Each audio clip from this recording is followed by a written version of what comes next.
Positive थे, क्योंकि सभी लोग जानते थे कि हम लोगों का जो हक है वो मारा जा रहा है, मेहनत पूरी कराई जा रही है और जो अधिकार है वो नहीं मिल रहा है। तो बड़ी खुशी हुई सब लोगों से मिल करके। उसके बाद लगातार शासन में, निदेशालय में आदरणीय निदेशक बेसिक शिक्षा महोदय और अन्य जो अधिकारीगण थे उनसे हम लोग मिलते रहे। अभी जब पिछले सप्ताह कुछ दिक्कत आई थी, जब मुझे बुलाया गया था, तो मैंने जब अन्य शासनादेश जो 98 से लेकर के 2023 तक अन्य राज्यों के थे, जब उनको सबमिट किया, तो उसके बाद पुनः हमने एक बार कमेटी के सभी मेंबरों से मिलने का काम किया और उनसे निवेदन किया कि सर ऐसे ऐसे है और ऐसे ऐसे करना है, अगर ऐसा हो जाएगा तो ज्यादा बेटर रहेगा। खैर उसके बाद भी आज भी हमारी कई मेंबरों से मुलाकात सुशील हुई। जी एक सवाल और ले लीजिए, सुशील जी एक सवाल ले लीजिए, आपकी स्क्रीन पर दिख रहा है। मैं तो सीधा तारतम्य करा रहा हूं शिक्षा मित्रों से। पहले भी कमेटी हाँ बनी बिल्कुल थी, आज बिल्कुल। भी बनी है। मैं सीधा, मेरा मकसद है कि कुछ जी लोगों के सवालों का भी निराकरण होना चाहिए ताकि लोग बिल्कुल समझें। बिल्कुल। ये हाँ राकेश कुमार जी हैं, ये पूछ रहे हैं पहले भी कमेटी बनी थी, आज फिर बनी है, पहले भी कुछ नहीं हुआ, अब भी कुछ नहीं होगा।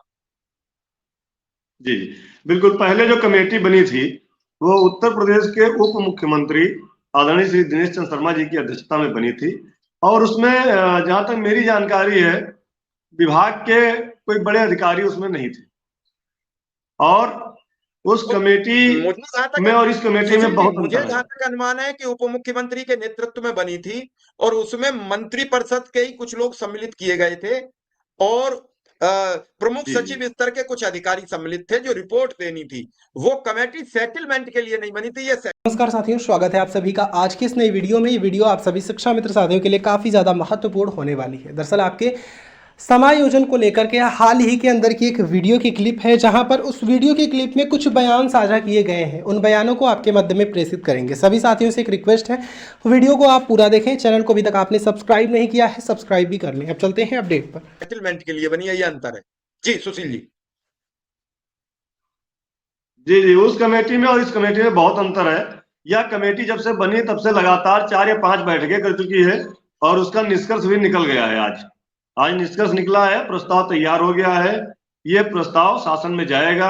उस कमेटी में कोई प्रस्ताव नहीं बना था, उस कमेटी का कोई प्रस्ताव शासन में नहीं गया था और उस कमेटी के बनने के बाद बेसिक शिक्षा मंत्री जी ने सदन में जवाब भी नहीं दिया था, जैसा कि जवाब इसमें दिया गया है। और दूसरा, ये जो कमेटी हमारी बनी है इस समय वर्किंग कमेटी है। आज भी उसमें हम लोग लगातार बात कर रहे हैं, प्रस्ताव बन गया है, प्रस्ताव जाएगा। अब सरकार से हम लोग उसको पास कराने का प्रयास कर रहे हैं कि चुनाव आयोग की आचार संहिता लगने से पहले हम लोगों का जो है शासनादेश जारी हो जाए।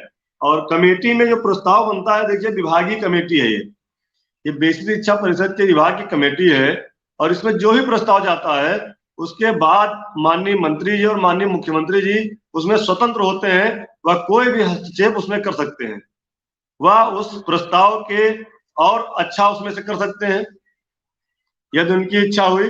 तो हम लोग तो यही प्रयास कर रहे हैं कि कमेटी में जो भी प्रस्ताव जा रहा हो, अभी तो मुझे जानकारी नहीं कि प्रस्ताव में क्या है, लेकिन हम लोग प्रयास यही कर रहे हैं कि जो भी प्रस्ताव में जा रहा हो उससे और अच्छा माननीय मुख्यमंत्री और मंत्री जी उसमें घोषणा करें, जिससे 1.5 लाख शिक्षामित परिवार हंसी खुशी अपना जीवन यापन कर सके और अपना जो बची खुची जिंदगी है, जो बचा खुचा उनका सेवा काल है, वह हंसी खुशी बीत सके।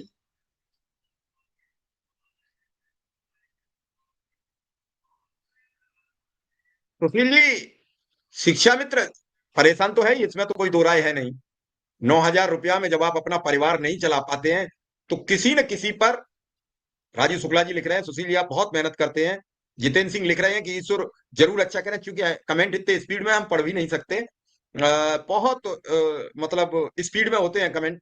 ईश्वर जरूर अच्छा करेंगे। लेकिन सुशील जी कहते हैं कि जिसको कुछ मिलता है और उसे विलंब हो रहा हो, आपको भूख बहुत तेज लगी है और खाना कई वर्षों से ना मिला हो, तो खाने की थाली देखकर भी विश्वास ये नहीं होता कि खाना आएगा।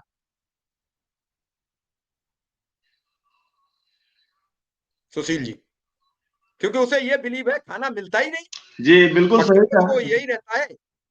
बिल्कुल जी सही कह रहे हैं। बिल्कुल सही कह रहे हैं। जैसे कोई व्यक्ति, हम छोटा सा उदाहरण आपको देते हैं। जब शिक्षा मित्र 2008 में पहली बार जेल गए, 157 शिक्षा मित्र हमारे भाई बहन, हम लोग 2008 में भी संघर्ष काल का नाम दिया था। और विधानसभा के सामने हम लोग उस समय क्रमिक अनशन, आमरण अनशन चला रहे थे। तो आमरण अनशन के दूसरे दिन हम लोगों का जो है करीब 157 लोगों को पहले तो लाठियां चलाई गई, उसके बाद जो लोग बचे वहां पर उनको जेल भेज दिया गया था। और 3 दिन तक हमारे साथी जेल में रहे। 3 दिन तक उनकी जमानत कराना, उनको जेल में खाने पीने की व्यवस्था कराना और तमाम सारी चीजों की जो व्यवस्था कराई जा रही थी। जब दूसरे दिन जमानत हो गई, तो जब हम लोग वहां गए तीसरे दिन मिलने कि अब आप लोगों की जमानत हो गई है और आप परेशान मत होइए, तो लोग ये कह रहे कितनी जल्दी हम बाहर निकलेंगे। वो उनको भरोसा नहीं हो रहा था कि नहीं जमानत हमारी हो गई है। कहते जब तक यहाँ पे